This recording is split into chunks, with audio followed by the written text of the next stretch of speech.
The Cask of Amontillado. It's told in the first person by this guy.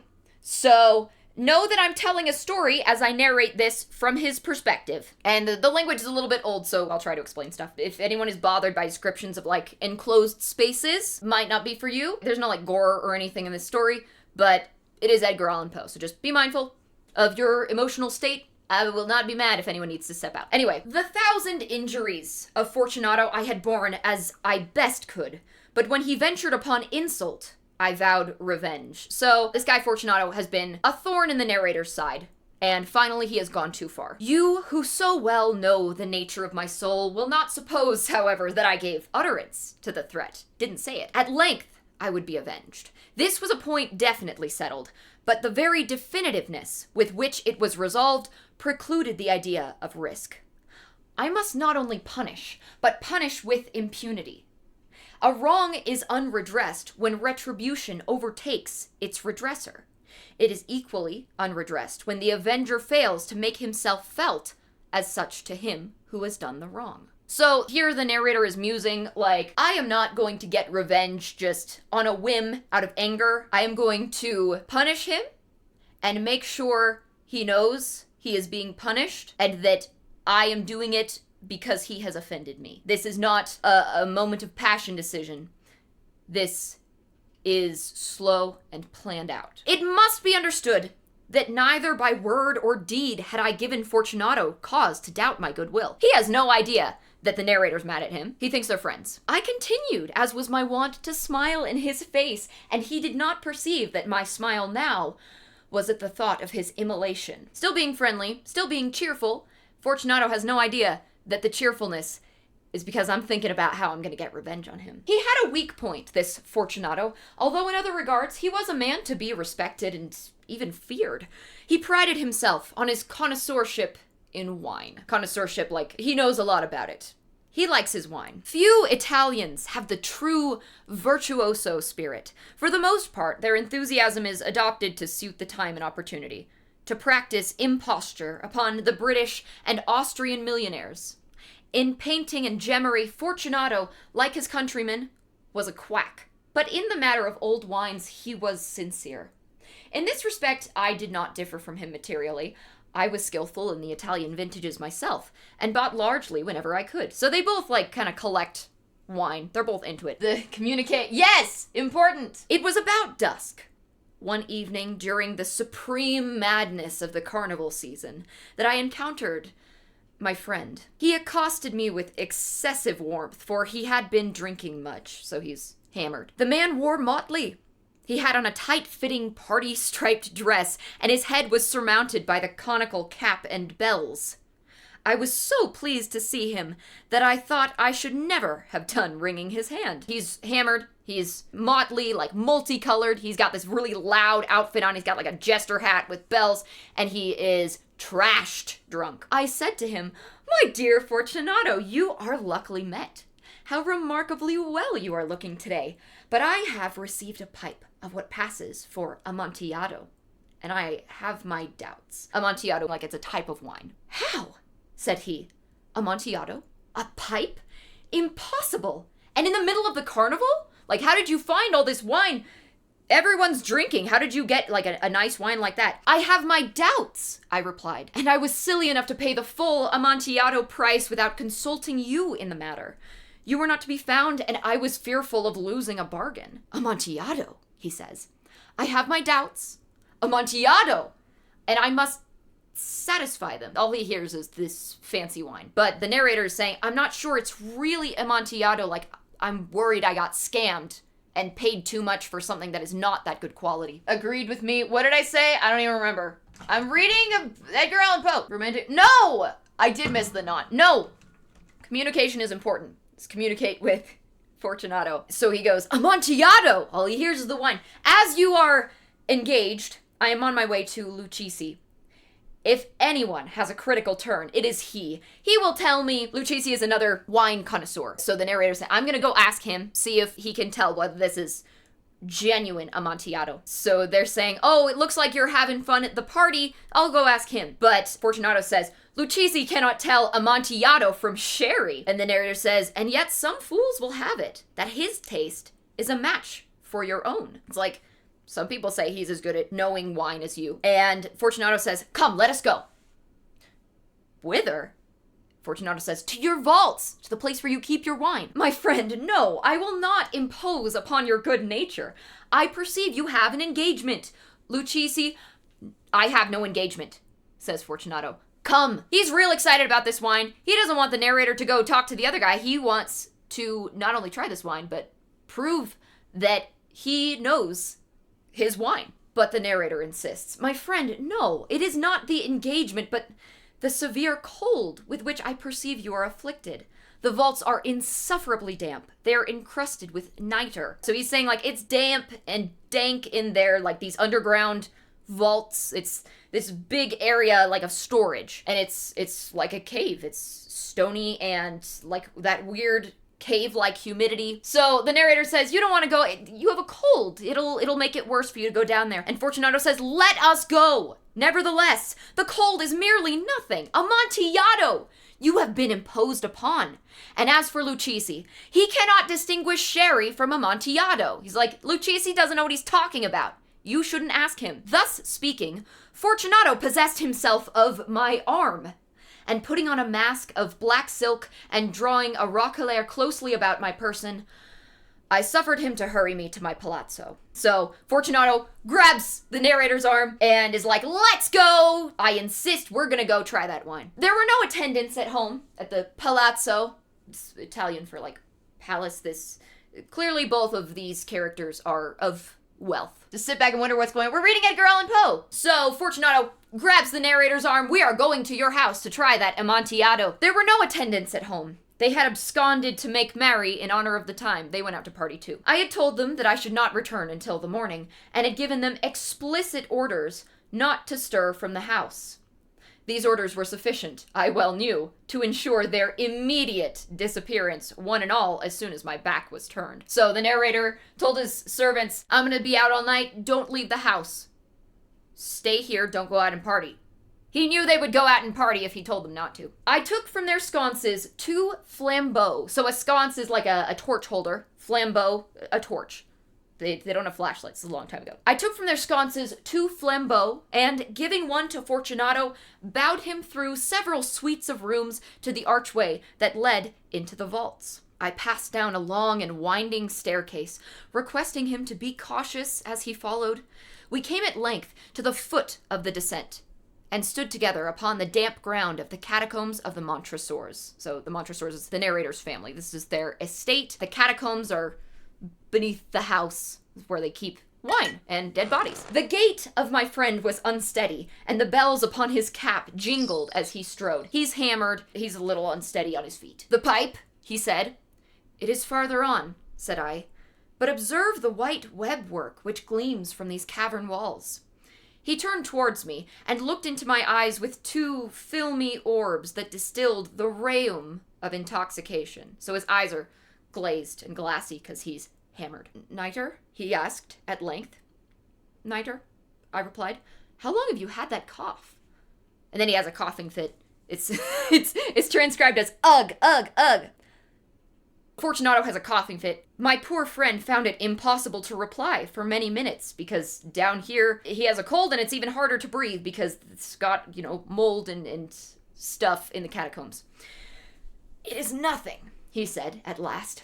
Come, I said with decision, we will go back. Your health is precious. You are rich, respected, admired, beloved. You are happy, as once I was. You are a man to be missed. For me, it is no matter. We will go back. You will be ill, and I cannot be responsible. Besides, there is Lucchese. Enough, he said. The cough's a mere nothing. It will not kill me. I shall not die of a cough. True, I replied.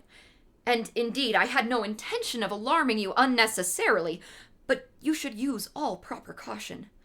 A draught of this Medoc will defend us from the damp, so this is another kind of wine. They're often named after, like, the place where the grapes were grown to make the wine. Yeah, I have a TikTok version if this is too long for anybody. Here, I knocked off the neck of a bottle, which I drew from a long row of its fellows that lay upon the mold. It's a wine holder for all the wine. Drink, I said, presenting him the wine.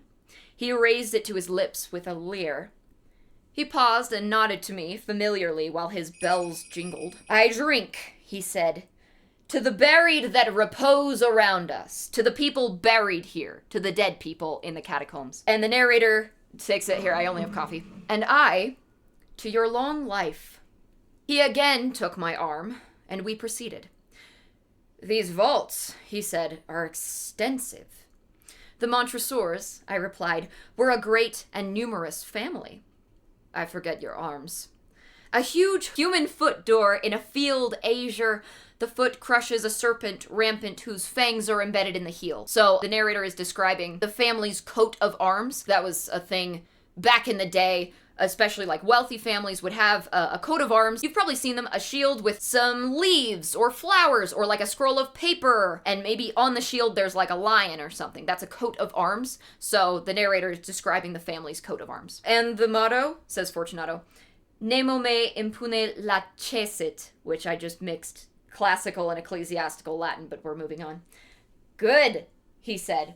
The wine sparkled in his eyes and the bells jingled. My own fancy grew warm with the Medoc. The narrator's a little, tipsy, but not as drunk as Fortunato. We had passed through long walls of piled skeletons, with casks and puncheons intermingling, into the inmost recesses of the catacombs.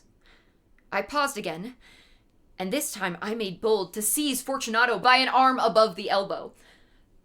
The nitre, I said. See, it increases. It hangs like moss upon the vaults. We're below the river's bed. The drops of moisture trickle among the bones. Come, we will go back ere it is too late. Your cough. It is nothing, he said. Let us go on. But first, another draught of the Medoc. I broke and reached him a flagon of de Grave, so another bottle of wine. He emptied it at a breath. His eyes flashed with a fierce light. He laughed and threw the bottle upwards with a gesticulation I did not understand. I looked at him in surprise. He repeated the movement. A grotesque one. You do not comprehend? He said. Not I replied. Then you are not of the Brotherhood. How? You are not of the Masons. Yes, I said. Yes. You? Impossible. A Mason? A Mason, I replied. A sign, he said. A sign!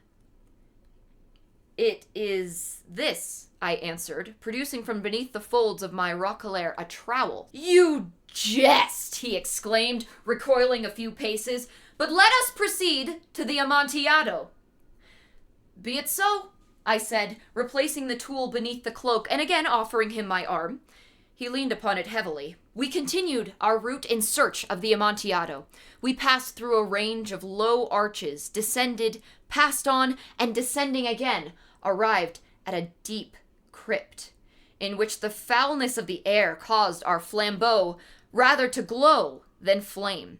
It is very damp and dank. They are very deep in the catacombs. Really deep in the catacombs. At the most remote end of the crypt, there appeared another, less spacious. Another smaller, like a room. Its walls had been lined with human remains, piled to the vault overhead, in the fashion of the great catacombs of Paris. So, we get into this other room that has, like, bones piled. In the catacombs of Paris, it's just like, imagine a library, but with human remains instead of books wandering through those shelves. 3 sides of this interior crypt were still ornamented in this manner, full of bones. From the 4th side, the bones had been thrown down and lay promiscuously upon the earth, forming at one point a mound of some size. So there's a bunch of bones just piled up on the floor.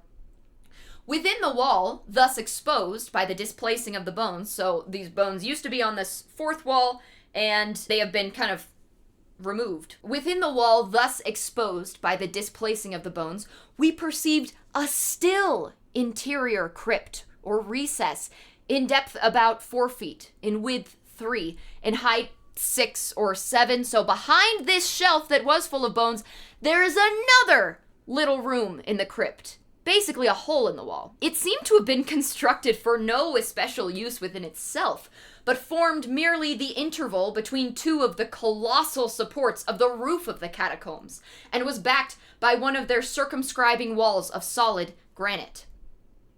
It was in vain that Fortunato, uplifting his dull torch, endeavored to pry into the depth of the recess. He tries to see into this little hole in the wall. Its termination, the feeble light, did not enable us to see. So the torches are kind of dim. He can't see all the way into this hole in the wall. "Proceed," I said. "Herein is the Amontillado. As for Lucchesi, he is an ignoramus," interrupted my friend, as he stepped unsteadily forward, while I followed immediately at his heels. In niche, and finding an instant he had reached the extremity of the niche, he goes into this little hole in the wall, and finding his progress arrested by the rock, there's only granite, the wall of granite, stood stupidly bewildered. A moment more, and I had fettered him to the granite. The narrator has chained him to the wall in this deep, deep recess of the catacombs. In its surface, the rock surface, were 2 iron staples, distant from each other about 2 feet horizontally. From one of these depended a short chain. From the other, a padlock. Throwing the links about his waist, it was but the work of a few seconds to secure it. He was too much astounded to resist. So Fortunato is super hammered. He's way too drunk to realize what's going on. He's getting chained to the granite. Withdrawing the key of the padlock to the chains with which he is now chained to the wall. Withdrawing the key, I stepped back from the recess. "Pass your hand," I said, "over the wall. You cannot help feeling the nitre. Indeed, it is very damp. Once more, let me implore you to return? No? Then I must positively leave you. But I must first render you all the little attentions in my power." "The Amontillado!" exclaimed my friend, not yet recovered from his astonishment. "True," I replied, "the Amontillado." As I said these words, I busied myself among the pile of bones of which I have before spoken. Throwing them aside, I soon uncovered a quantity of building stone and mortar. With these materials, and with the aid of my trowel, I began vigorously to wall up the entrance of the niche. So the little hole in the wall that Fortunato is now chained into, the narrator is building a brick wall in front of it. I had scarcely laid the first tier of the masonry when I discovered that the intoxication of Fortunato had in a great measure worn off. He's sobering up as he realizes what happens. I've heard adrenaline can undrunk you. I don't know how true that is, though. The earliest indication I had of this, of him sobering up as he realizes the situation, was a low, moaning cry from the depth of the recess. It was not the cry of a drunken man. There was then a long and obstinate silence. Obstinate means stubborn. I laid the 2nd tier of the bricks, and the 3rd, and the 4th, and then I heard the furious vibrations of the chain. The noise lasted for several minutes, during which, that I might hearken to it with the more satisfaction, I ceased my labors and sat down upon the bones. The narrator just takes a break from building this little wall and listens to Fortunato struggling against the chains. When at last the clanking subsided, I resumed the trowel and finished without interruption the 5th, the 6th, and the 7th tier. The wall was now nearly upon a level with my breast. I again paused, and holding the flambeau over the mason work, threw a few feeble rays upon the figure within. A succession of loud and shrill screams, bursting suddenly from the throat of the chained form, seemed to thrust me violently back. For a brief moment I hesitated. I trembled. Unsheathing my rapier, a sword, I began to grope with it about the recess, but the thought of an instant reassured me. So he kind of poked his sword in there. I placed my hand upon the solid fabric of the catacombs and felt satisfied. I reapproached the wall. I replied to the yells of him who clamored. I re-echoed. I aided. I surpassed them in volume and in strength. I did this, and the clamorer grew still. So Fortunato starts screaming, and the narrator's like, whoa. And then he just starts screaming back. Like, I think it's Modern Family, where, like, the kid screams, and the dad just, like, screams louder. It's like that. But Edgar Allan Poe. And so the narrator just screams back louder, and finally Fortunato stops screaming. It was now midnight, and my task was drawing to a close. I had completed the 8th, the 9th, and the 10th tier. I had finished a portion of the last and the 11th. There remained but a single stone to be fitted and plastered in. I struggled with its weight, placed it partially in its destined position. But now there came from out the niche a low laugh that erected the hairs upon my head, creeped him out. It was succeeded by a sad voice, which I had difficulty in recognizing as that of the noble Fortunato. The voice said, "A very good joke indeed, an excellent jest. We will have many a rich laugh about it at the palazzo. Over our wine?" "The Amontillado," I said. "Yes, the Amontillado. But is it not getting late? Will not they be awaiting us at the palazzo, the Lady Fortunato and the rest? Let us be gone." "Yes," I said.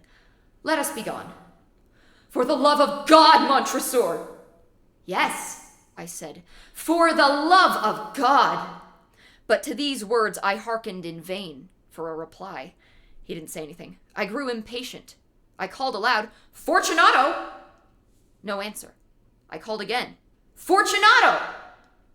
No answer still. I thrust a torch through the remaining aperture and let it fall within.